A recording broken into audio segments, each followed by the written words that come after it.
부동산 사부 시즌 2.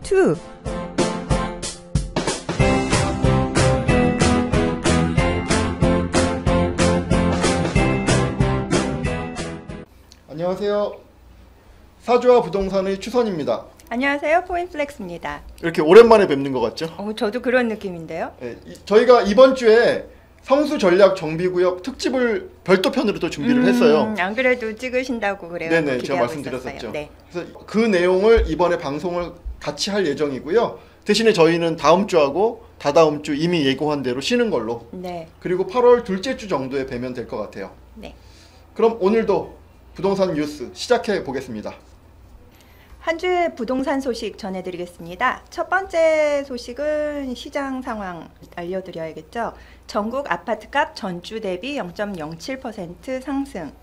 전국의 주간 아파트 매매 가격 상승률이 2주째 동일한 수준을 유지했습니다. 지난 20일 KB국민은행이 밝힌 바에 따르면 전국 주간 아파트 매매 가격이 전주 대비 0.07% 상승했다고 그러는데 이것은 그 전주와 같은 수준입니다. 수도권은 서울과 경기, 인천이 모두 올랐고요. 서울도 강남과 강북도 같이 함께 올랐네요. 전체적으로 보면 0.07%로 같아 보이지만 네. 서울 같은 경우는 지난주보다 상승폭이 상당히 더 커졌고요. 네. 그래서 서울 강남 4구 같은 경우는 강남구, 서초구, 송파구, 강동구가 모두 0.2%가 넘는 그런 상승률을 기록을 했어요. 그러니까 강북이 다시 회복이라는 표현을 쓰는 게 맞을까요? 뭐 상승이라고 표현을 하죠. 다시 상승세로 돌아선 게. 그러니까 지금 상승 패턴에서 가장 많이 상승한 지역들을 보면요. 네. 도봉구, 노원구, 성남 분당구가 큰 폭으로 상승을 했고요. 네, 지난 몇 주간 좀 상대적으로 잠잠했던 걸로. 예, 그러니까 기억하는데. 원래 강세를 보였던 강남 4구의 네. 상승세, 네. 그리고 그동안 소외받았던 지역들의 상승세, 이렇게 두 곳이 가장 상승이 컸고요. 기타 지역으로 보면 세종과 강원, 전남 정도가 상승을 했고요. 경남, 충남, 경북 같은 경우는 전체적으로 하락을 했다는 소식입니다. 자, 다음 기사 해주시죠. 네, 다음 기사는 핀셋 규제 안 통한 강남 집값, 공급 부족 5% 여전히 고고라는 기사입니다. 네. 문재인 정부가 첫 부동산 정책인 6.19 부동산 대책을 발표한 지 한 달이 되어가고 있습니다. 당시 정부는 집값 급등의 원인을 투기 수요로 보고 이를 차단하면서도 경기 침체를 초래할 위험을 피하는 핀셋 규제라고 대책을 규정했었는데요. 다시 말해 청약, 대출, 재건축 규제 등 카드를 골고루 사용해서 분양시장으로 들어오던 투자 수요를 차단하고 서울 등 일부 지역의 과열 분위기를 진정시키겠다는 것이었습니다. 그렇다면 이에 대한 시장의 평가는 어떨까요? 매일경제신문에서 부동산 시장 전문가 10명에게 6.19 대책의 효과를 어떻게 판단하는지 의견을 물었다고 합니다. 네, 그 정부에서 6.19 대책을 내놓으면서 전체적으로 너무 강한 규제를 썼다가는 시장 자체가 붕괴가 되면 안 그렇죠. 되니 핀셋 규제를 하겠다라고 해서 그 대책이 나온 거고요. 이 설문에서는 총 3가지 질문을 했어요. 그래서 첫 번째는 강남 집값 상승이 억제되었는지, 그리고 투기 세력이 억제되었는지, 네. 분양시장 과열이 진정되었는지, 이렇게 3가지 질문을 했고요. 각각 질문에 대해서 조금 알아보면요. 먼저 첫 번째 질문인 강남 집값 상승이 억제되었냐라는 질문에 10분의 전문가 중에 6분이 효과가 없다. 나머지 4분도 상승세를 억제하는 수준 정도에 그쳤다. 그래서 세모 정도를 쳤어요. 그러니까 실질적으로 10분 모두가 강남 집값 상승 억제에 별다른 효과가 없었다라고 네. 말씀을 하시는 거고요. 가장 큰 이유로는 정부 대책이 수요 한쪽만 틀어 막았다. 공급에 대한 대책도 내놓으면서 수요를 막아야 되는데 공급에 대해서는 별다른 대책이 없이 수요만 막았기 때문에 이런 현상이 나온 것이다. 이렇게 이제 말씀을 하시고 있는 거예요. 그런데 제가 생각할 때는 이게 정부의 시각과 네. 시장을 보는 전문가의 시각에 약간의 어떤 시간적인 시점 차이가 있는 것 같아요. 어떤 면에서요? 그러니까 모든 데이터를 지금 현재를 기준으로 하면은 공급이 과잉되지 않은 게 맞고요. 지금 현재 시점에서. 그렇죠. 그렇지만 2017년 하반, 2018년, 19년을 기준으로 하면은 공급 부족이라는 것 의견에 감히 이게 동의하기가 쉽지가 않거든요. 그러니까 입주 물량이 시작되는데 공급 부족이라는 게 조금 어폐가 있는 것 같은데. 네, 그러니까 그렇지만 지금 현재 시점에는 공급 부족인 거죠. 시점을 어느 시점으로 두느냐에 따라서 예를 들면 2018년 내지 19년 시점으로 보면 정부 입장에서는 18년, 19년에 올해 2017년 하반기와 18년, 19년에 계속 입주가 있으니 공급 부족이 아니야라고 얘기를 하는 거고요. 전문가들 입장에서는 지금 이렇게 집값이 오르는 건 지금 현재 공급 부족이기 때문에 나타나는 현상이야라고 얘기를 하는 거죠. 그러니까 시간적인 어떤 시점의 시각 차이가 존재하는 것 같아요. 제 생각에는. 아다르고 어다릅니다. 근데 결론적으로 보면은 네. 어떤 시점을 두고 팩트를 얘기하느냐에 따라 달라지기 때문에 네. 둘 다 틀린 얘기는 아니라고 볼 수 있죠. 자, 두 번째 질문은요. 네. 그러면은 투기 세력이 과연 이번 6.19 대책으로 억제가 되었냐?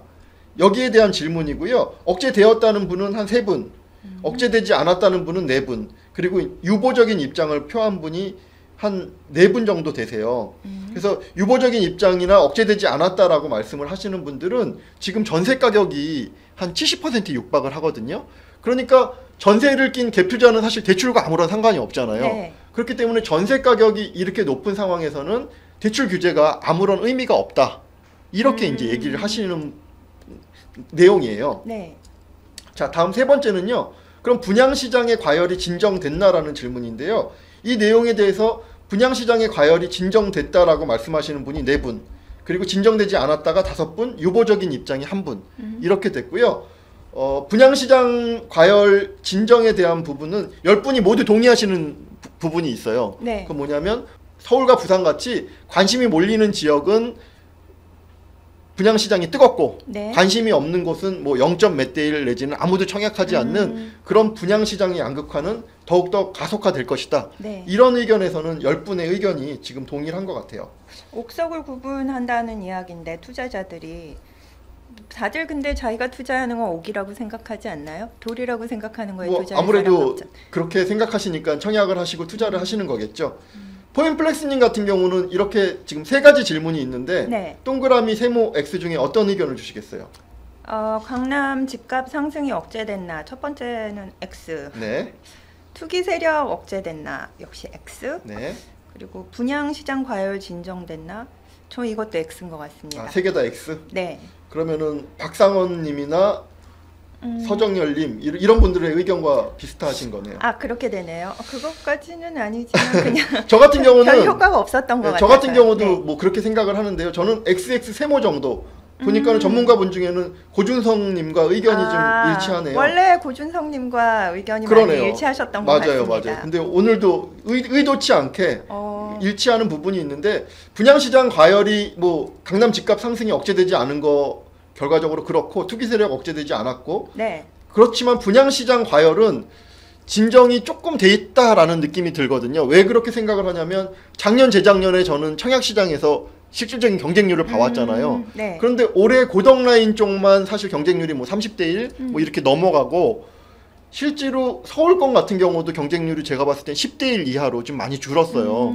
그래서 경쟁률 자체가 작년 재작년에 비해서는 좀 열기가 경쟁률 대수로만 보면 지금 열기가 사그러진 듯한 느낌이 들거든요. 저는 그 사그러졌다라는 표현이 일단 작년과는 다르게 지금은 청약을 넣을 수 있는 사람도 훨씬 제한이 많고요. 그렇죠. 여러 가지 제한이 생겼죠. 예, 뭐 각 세대에 한 사람밖에 못 넣고 또 지난 5년간 5년간 당첨됐던 사람은 맞아요, 안 맞아요. 되고 뭐 그런 식으로 은근히 주변에 보면은 여러 가지 이유로 청약을 아예 넣지도 못하는 사람의 수가 늘었고요. 네네.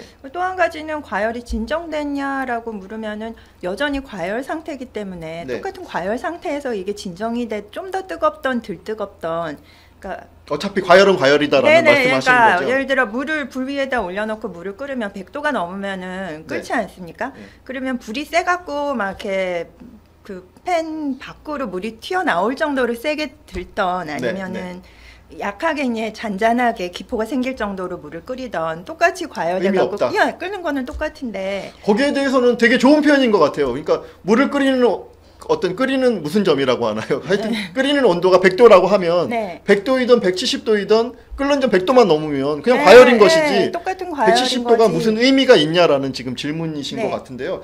제 생각에는 뭐 너무 현명한 생각인 것 같아요. 지금 시장을 비유하는. 그렇지만 이런 건 있죠. 예를 들어 가지고 불을 껐을 때 네.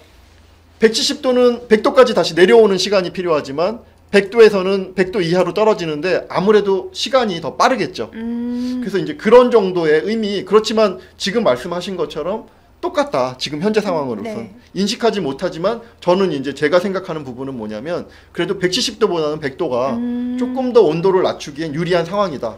결국은 청약시장을 그 청약시장을 갖다가 세대주만 청약하게 하고 5년간 재당첨 기간을 제한을 함으로써 네. 어찌됐건 경쟁률이 줄었잖아요. 네. 그러니까 이런 것들이 다 나중에 에너지가 꺼졌을 때는 시장의 온도를 낮추는 작용을 훨씬 더 쉽게 하는 거죠. 어떻게 보면은 오히려 그럼 연착륙이 힘들 수도 있겠네요. 정부에서 규제가 좀 더 강화된다고 했을 때. 그렇죠. 그러니까 정부에서는 경착륙을 시키지 않기 위해서 네. 지금 뭐 투기과열지구라든가 6.19 대책에서 여러 가지 더 강한 대책을 낼 수 있었지만 안 냈잖아요. 일단 정부는 경기가 침체되는 건 원하지 않으니까. 않죠. 예, 네. 예. 그러니까 그 사이에서 줄타기를 하는 일이 사실 쉬운 일이 아니죠. 네. 정부에서 하는 일이.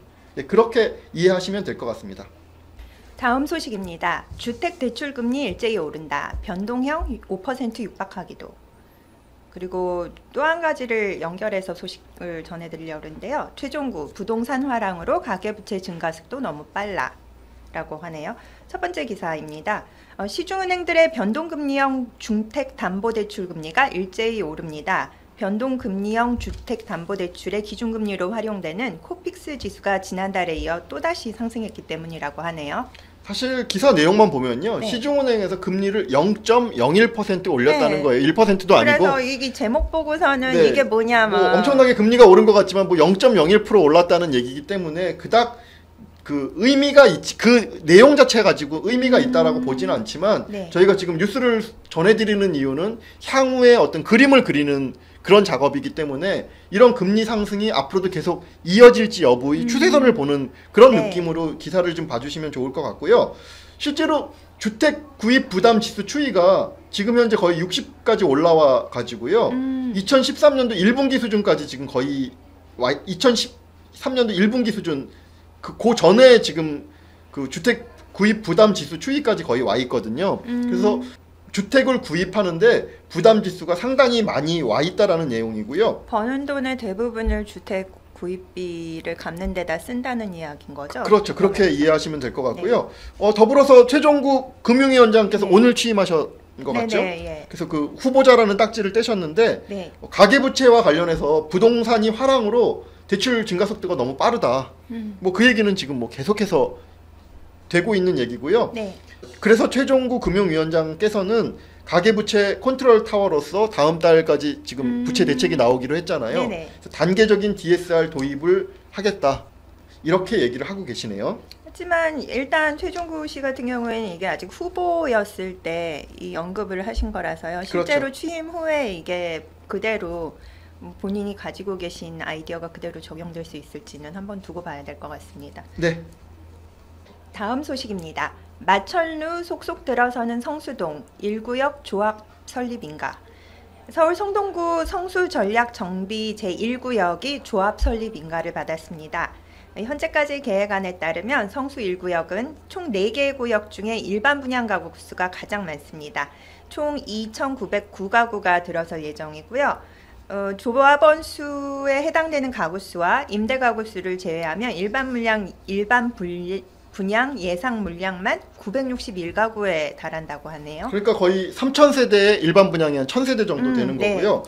전략정비구역에 대해서 이제 잠깐 말씀을 드리면 뭐 특집편으로 준비가 되어 있으니까 성수 전략정비구역에서 대해서 궁금하신 분들은 그 특집편을 다시 한번 들어보시면 되고요. 네. 계략적인 개요를 말씀드리면 지금 이렇게 4개 지역이 있잖아요. 네. 1지구, 2지구, 3지구, 4지구가 있는데 4지구 같은 경우는 속도가 가장 빨라요.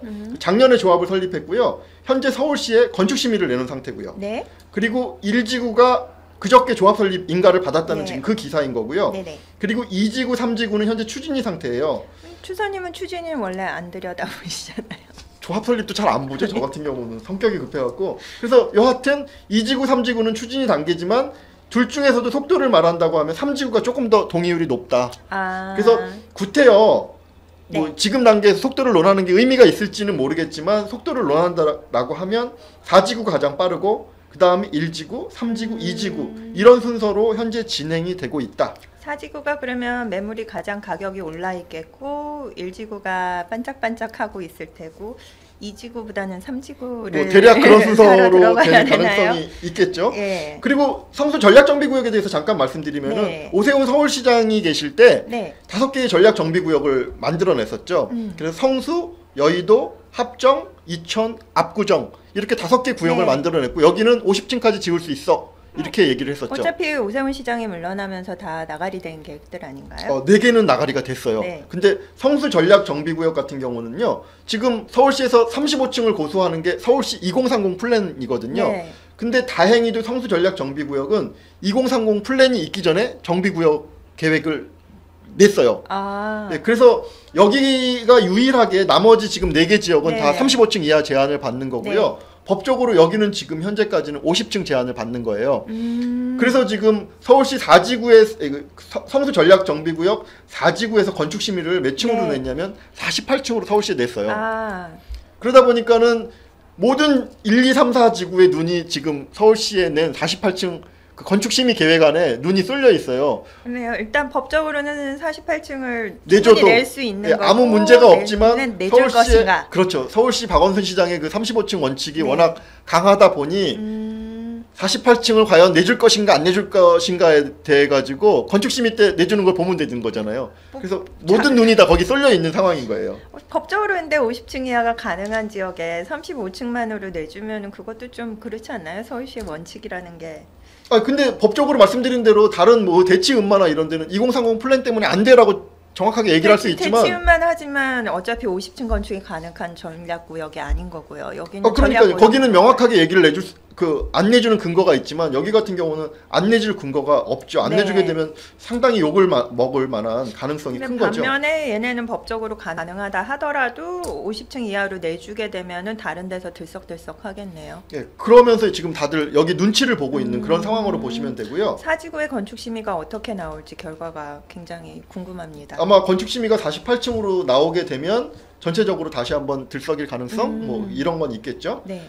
그 세부 내용을 잠깐만 그냥 훑고 가면요. 저희가 네. 말씀드렸던 것처럼 특집에 자세하게 있으니까 더 관심 있는 분은 특집을 보시고요. 네. 잠깐만 말씀드리고 가면 1지구 같은 경우는 일단 3,000세대로 제일 커요. 면적도. 네. 그리고 강변을 접한 면적도 많고요. 네. 또 일반 분양도 많기 때문에 조합원들한테는 유리한 부분도 있고 또 재개발이 워낙 뭐 된다 안 된다 뭐 관리 처분 가서도 엎어지고 이런 경우들이 너무 많기 때문에 네.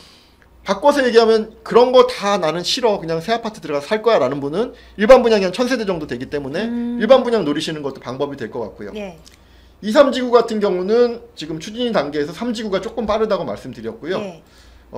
4지구 같은 경우는 딱 1지구의 반 정도 사이즈예요. 그래서 세대수도 한 1500가구 네. 그리고 일반 분양도 500세대 그래서 1지구, 4지구 같은 경우는 세대수에 비해서 일반 분양이 거의 뭐 한 30%가 넘는 그 정도 비율을 가지고 있기 때문에 4지구 같은 경우 이제 그렇게 보시면 되고요. 네. 그리고 말씀드린 것처럼 여기가 현재 건축 심의가 들어가 있고 네. 48층으로 서울시에서 통과가 되는지 여부를 모두가 다 지금 관심을 가지고 지켜보는 중입니다.